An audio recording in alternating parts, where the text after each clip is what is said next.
So I just got back from the headphone festival in Tokyo, and while I was there I tried out a whole bunch of different IEMs. 8 of them I'll share with you guys my first impression today, and also another one that I just got in the mail. The Dunu Talos. Hey friends, Tim here, welcome back to a video on Thieaudio, and today we have first initial thoughts of some of the IEMs I tried at the headphone festival. Now keep in mind, these I didn't have as much time as I want with usual first impressions. Of course, it's at an event, there's people in line, I didn't want to take too long, so a lot of these impressions are done based off of 2 to 3 songs maximum. So take them with a grain of salt, they're not at all accurate, but it should give you a clear enough first look into how I feel about those IEMs. Whether it's interesting to me, it has potential, or it doesn't have so much potential, or just flat out not interesting. Now let's start with the IEMs that everyone clicked on this video for, the Moondrop Stellaris. Now the price tag of this one at the event was 20,000 yen, which in USD conversion lands you around $150. For me, I think the price is gonna be around there, $150 to $200 maybe, when it actually hits retail. So does the sound quality matched up with the price tag and the reputation of Moondrop based on my own personal first impressions? It's questionable.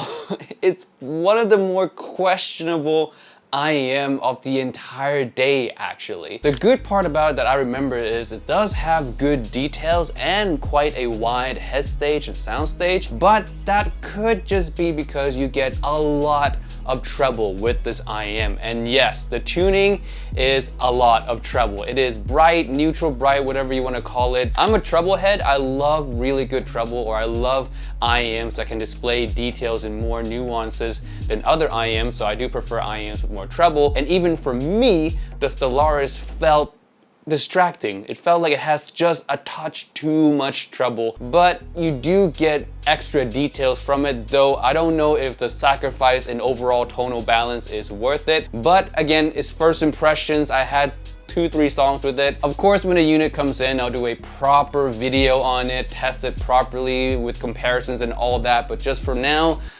not the most impressive thing of the day. Oh, I should probably tell you about the mid-range and bass as well. The bass felt fine. I didn't really feel too much of the bass. Like I said, again, is really bright leaning for me, so my brain was distracted by how bright it was and not really the bass department. The mid-range itself sounds correct for the most part, the signature Moondrop mid-range, if you will, but a little bit colored by the brightness again in the treble, so it does come across a bit thinner than your normal Moondrop mid-range tuning. All in all, the treble area was just a bit distracting.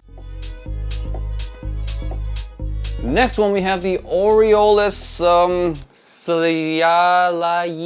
I have no idea how to pronounce that. Szalayi? Let's touch on this one really quickly because there's really not too much to say about it. Overall tuning is good, but very safe. Tamer amount of bass quality to a clean separation between the bass and the lower mids. Maybe a little bit of warmth, but I didn't really catch too much of that. Upper mid range is tamed, easy to listen to. A lot of people will enjoy this. Same with the treble area as well. Technical performance for me, detail, soundstage, and imaging felt fine for the asking price. Yeah, that's all I have to say about it. It is just one of those really safely tuned IEM. Tuned well, but tuned safely so everyone can enjoy it. But at the end of the day, it does absolutely nothing special. Like, it doesn't stand out. It's just good, it's solid, but we already have a lot of good and solid. So I was expecting a little bit more wow factor out of IEMs around this price. I didn't quite get that with this one, but solid nonetheless. You wouldn't be disappointed if you were to buy one.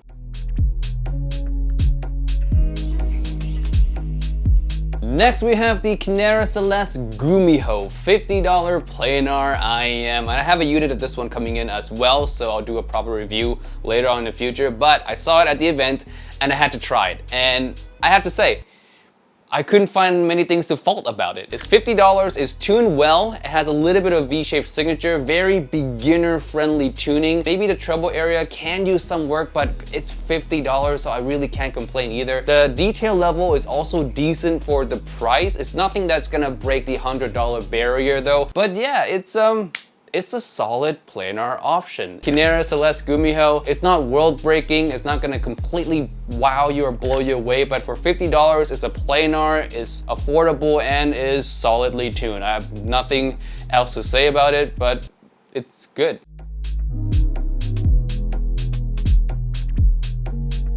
Next, let's go with an expensive one. Yes, we're gonna flip-flop here. Cheap, expensive, now, expensive one.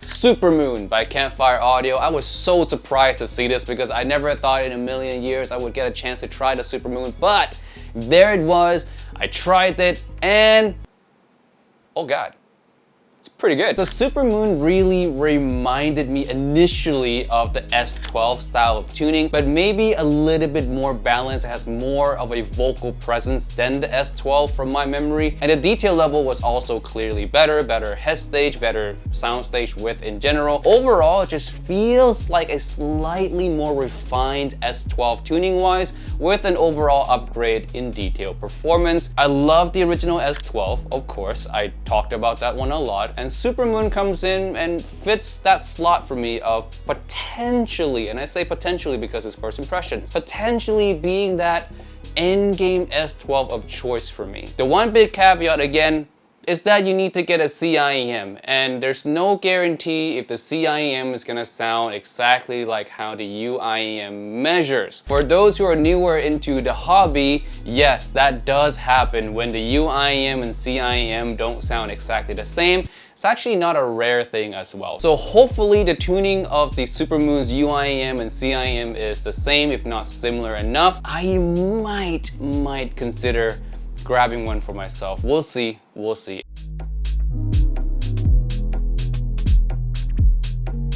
Next one, we have the long-awaited Thieaudio Oracle Mark II. Yes, the Oracle that I love so much finally gets an update from Thieaudio, and I gotta say, it is better. 100%, it is a clear improvement over the original. It keeps the original Oracle's beautiful mid-range while improving on the rest of the performance range. So bass is tighter, more dynamic, doesn't feel as soft-hitting as the original one. The original has this kind of wispiness and weakness to the treble that in the new one is mitigated somewhat. It's still there, you still feel it, but less so than the original one. And the treble on the Mark II also feels slightly bit more well extended as well, or just a little bit more in quantity than the original. And the detail performance above all is an improvement. Now it does cost $70 more, but for me, I feel like with all the improvement that's done,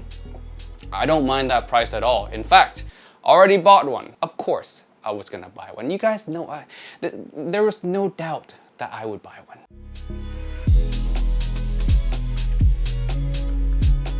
Next one, let's go with another Thieaudio. This one is the unreleased, unannounced. I was surprised to see this type of IEM. This thing is the Prestige, and this is the only picture I have of it. It is great. It is a great IEM, well tuned. I would say a little bit more of a U shape than the original Monarch or the V16. The mid-range feels a little bit more recessed, while the bass feels more boosted, also in the treble area as well. Now this is a 4 EST set, which you might think, oh man, 4 EST, it must be expensive as hell. And I would say it's actually surprisingly not that expensive. Yeah, it's $1,200 roughly after the Yen USD conversion. So yeah, it's around the same price as the Monarch Mark II, has a tuning style that is more fun leaning than the neutral Monarch Mark II or V16. And the detail level is around similar to Monarch Mark II, if not a little bit less overall. All in all, another solid one from Thieaudio. I'm excited for when they do release that one. I'll see if I can grab one for further testing.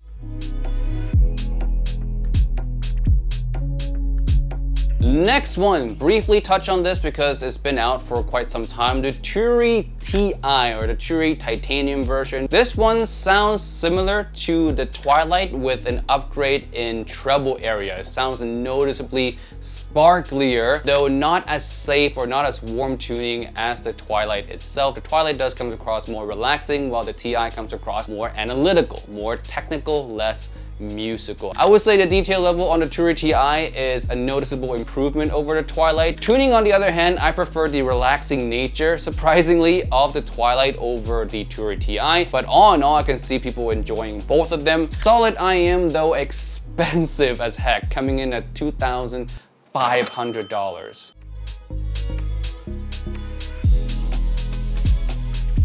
And last but not least, the Dunu Talos. Now, I have to confess, I opened this, I tried it, I tried both the settings. So I'm just gonna do a brief unboxing and tell you guys my first initial impression of it really quickly. Pull out the sleeve, and inside you get the IEM plus the case. Now, the IEMs themselves, they look quite nice and build quite well. And if you're worried about the little bit of sharpness on top of the IEM, I didn't feel that at all when I was wearing it. It's rather comfortable. Dunu's case, inside there's various amount of tips. Here's the look at the cable. I would say it has the Dunu quality stamp of approval. Dunu cables are awesome. The only thing here is that this one does not have interchangeable terminations. It is a 3.5 and that's it, which is kind of disappointing for Dunu because they usually do the interchangeable termination thing. Here are the IEMs up close. Now the build is really well constructed, sturdy, strong. The design of it is cool looking, and again, it is rather comfortable. Now there is a tuning switch on these, which turns it from a pure planar mode to a planar BA hybrid mode. Let's talk about each sound signature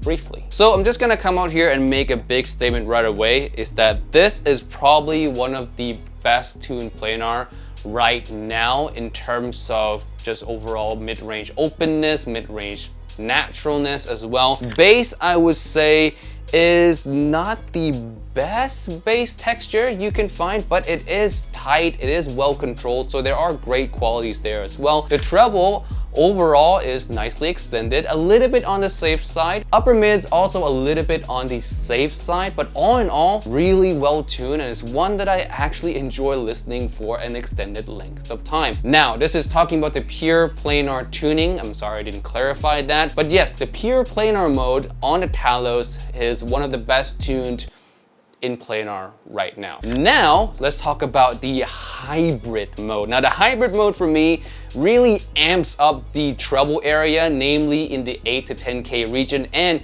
the airy region as well. It makes the tuning more akin or more similar to the Dunu Vulcan, which also has a highlight in the 8 to 10K region. Though I feel like the Vulcan does that signature a little bit more pleasantly. The Talos treble is a lot, to say the least, and a little bit sharp and sibilancy, just a little bit too much for me personally, but it does add some clarity, some details to it, but it does come at a cost of naturalness. You lose that sense of natural extending treble in trade-off for something a little bit more detailed, a little bit more analytical, and maybe a slight improvement in overall soundstage and head stage because of the amount of treble that you get. For me, I prefer the tuning of the pure planar mode because I can listen to that one a lot longer, and it works well with pretty much anything in my library that I throw at it. Now, when it comes to overall details, right now I would say it's pretty competitive. I haven't really A/B with any other planar IEMs, but just by ear, I would say it's competitive. For $200, the detail is not a disappointment.